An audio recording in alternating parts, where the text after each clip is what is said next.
Miongoni ma brother kitambo kwenye game ambao wamehudhuria kwenye msiba wa mama yake mzazi na Chidi Benz. Of course ni mama yetu pia. Bana, pole sana kwa msiba. Asante sana. Kwa mara ya kwanza ilikuwa ni muda gani ambao umepata taarifa ya msiba wa mama yake na Chidi Benz? Nimepata jana na niko mbali kidogo, lakini nilisikia kwamba wanazika kesho ambayo ni leo. Kwa nikaona kabisa kwamba naweza nikawahi. Nikawasha gari nikaja na alhamdulillah nimewahi msiba wa mama yetu, kwa sababu ni mama yetu ametulea. Kitu kwa familia alikuwa ni mtu ambaye tunamsumbua sana, tukitaka chai, tukitaka nini tunafungulia sauti kubwa pale iko ndani. Mara nyingi kutoka kazini, lakini akirudi pale akuta furugu nyingi, amwambie mtu asafishe, amwambie mtu nini. Sisi tukiondoka yeye anasafisha. Ni mama yetu ametulea wote kwa ujumla, na mimi Kasim kina Dito.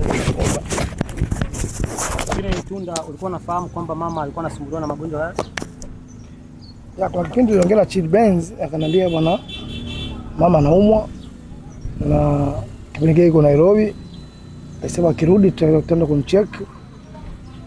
Kwa tangu niambia hiyo kauli akuchukua time sana, ndo nisikia bwana amefariki. Kwa mimi nilijua bwana anaumwa. Na kuna situation ambayo Chidi Benz aliniambia kama na kubwa kule anaumwa sana, yani sometimes mimi nikienda najisikia vibaya sana na chozi linanitoka kwa sababu iko serious. Kwa sababu tukipata time tutaje kumuona, lakini ndio bahati nzuri au mbaya Mwenyezi Mungu amemchukua. Kwa namna ambavyo umeishi na mama yake na Chidi Benz, amewalea, mmekuwa mkiedha lala au kushinda nyumbani kwa mama, kwa mama ambaye sasa hivi ametotoka. Una kitu gani cha kuambia wamama wengine ambao watakuwa wanatazama kulingana na namna ambavyo umeishi na mama yake na Chidi Benz? Mama yake Chidi Benz ni mama ambaye alikuwa ni mama, yani ni mama ambaye alikuwa anapenda watoto, anapenda wageni. Sisi ni wasumbufu, lakini ametuvumilia. Kwa sisi kwa muda huu ambao amefariki, kwa sisi kitu kikubwa ambacho tukifanya kwake ni swala tu la kumwombea dua mara kwa mara, ili Mwenyezi Mungu aweze kumpa kauli thabiti na kumsamehe madhambi yake. Sawa. Moja kati ya vitu ambavyo Tunda man, nataka nikuambie ukweli leo, sitaki nisubiri labda Mungu amekuchukua au la. Ni kusema ukweli. Yes. Na ukweli mchungu, na umekuwa ukizungumza mara kwa mara kwenye interview zako. Yes. Watu wengi wanakuchukia kwa sababu wewe ni mkweli. Leo nataka useme ukweli, Watanzania pia wanaona pale. Tumeona mmoja kati ya wasanii ambao wametokea kwenye msiba, wengi wao ni wasanii wa kitambo, tofauti na wasanii wa sasa hivi. Wengi hawajatokea of course. Yani namba ni ndogo. Inawezekana ukawa unajua mzizi, shida au wapi tulipoteleza. Maana yake wewe ni kioo cha jamii na tunawatengeneza, tunawachia legacy kutengeneza vizazi vingine vipya.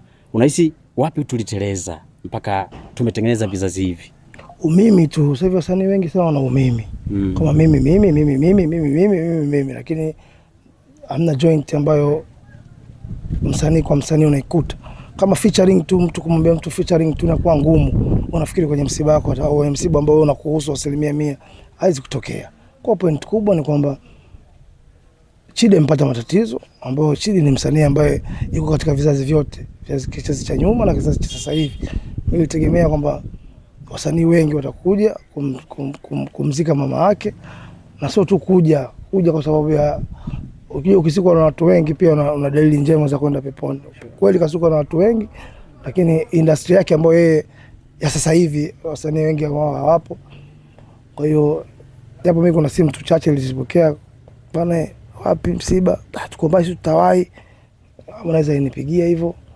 Nikaambia bwana wewe unaweza ukipata time unaweza ukaja tu, hata ukichelewa kusikuzika unaweza kukutana na Chidi akajua kama ulifika katika msiba. Kwa hiyo kitu kama hicho, lakini this time hakuna ile joint ya wasanii kukutana sehemu kupiga stories. Sasa hivi hamna. Sasa hivi kuna makundi ambayo ya wasanii ambao wao wanajitenga kutokana na tabia ambazo wao wanazifanya.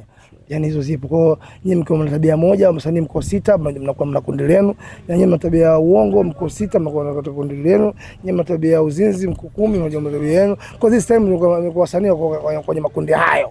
Yani lazima tabia siendane ndio mtengeneze connection ya kwa pamoja.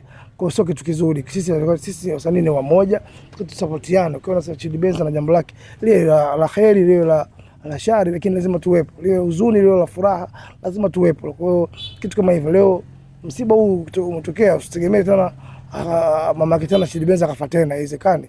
Msiba kutokea mmoja, kwa jitahidi hata kama una vitu vyako vingi, jitahidi kuvipunguza ili mradi tu at least upate kama masaa 2-3 ya kuwa pamoja na ndugu yako, ili at least sasa mwenyewe akikaa peke yake asema huyu ndugu yangu, huyu ndugu yangu, huyu ndugu yangu.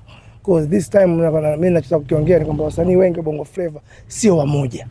Kwenye kuzungumza mimi rafiki yangu huyu, lakini kwenye swala lolote sio wamoja. Ambacho kitu ambacho sio kitu kizuri. Yaani uselfish sasa hivi umekuwa mwingi.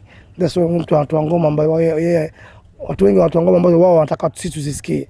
Lakini wanatoa ngoma ambao mashabiki wanataka kuzisikia. Tofauti ya zamani na sasa hivi. Okay. Pengine Tunda, nilimwona Dula Makabila kupitia Insta yake. Kuna kitu ambacho amekizungumza kuhusiana na uhalisia wako, lakini pia kuwapa shavu wasanii ambao wameweza kufanya kitu. Unadhani labda huu ni upendo na magani ambao Tunda wanaonesha kwa wasanii ambao wamefanya kitu lakini ukakimplement kwenye jamii? Mimi mtu akifanya kitu kwangu ambacho kinahitaji credit, siwezi kumnyima kwa sababu sitoi kitu changu chochote. Sitoi hela, sitoi uhai wangu, sitoi chochote. Kwa kusema tu kitu ambacho nilistahili kukisema, sionagi sana tabu, na wala sifikiri mtu ananichukuliaje nikisema ukweli. Mimi nyimbo nikitungiwa nasema nimetungiwa, nyimbo nikiitunga nasema nimetunga. Mimi niligombana na Matonya kipindi kile kwa sababu tu nimesema nimtunga Violet. Hapo ilikuwa ni sawa tu rahisi tu kusema maana umetunga Violet, sawa, katunga Violet Tunda, ilikuwa ni hivyo tu. Lakini nyimbo kama hii ya Naoa alitungia Dula Makabila, mimi ndo nimeanza kuambia mapresenter na watu kama mimi nimetungiwa ngoma, na sikutaka mpaka Dula Makabila aje kusema mimi nje kuulizwa kwa nini. Mimi nimekisema ambacho nataka kukisema na kweli amenitungia. Sio kitu kibaya, kama sio mimi siwezi kutunga. Sometimes unajua kitu changu kina mambo mengi, kinaanza vitu vingi. Kwa point kubwa ni kwamba kumwamini mtu akutungia na ngoma ikiwa kali. Si ngoma siku moja ingia trending namba 15 mpaka leo sijana iko namba 8. Yaani ngoma ambayo nimetungiwa lakini inafanya vizuri. Kwa hiyo lazima usikatae. Wasanii wengi wa zamani hawataki kutungiwa kwa sababu wanaona kama vile wanaonekana hawajui kuimba. Sio kweli, kwa sababu generation ya sasa hivi generation ya watu wao kina Dula Makabila, kina Harmonize. Kwa hiyo wakikutungia ngoma, wanatungia ngoma kutokana na generation yao wanavyoiona. Na rahisi sana kuhit kwa sababu sisi tunajua kuimba. Kukitungiwa sio kitu kibaya. Mimi ngoma inayofuata nimetungiwa na Harmonize, inaitwa Siwezi. Nyimbo nzima nimetungiwa na Harmonize. Nilifanya Harmonize pia.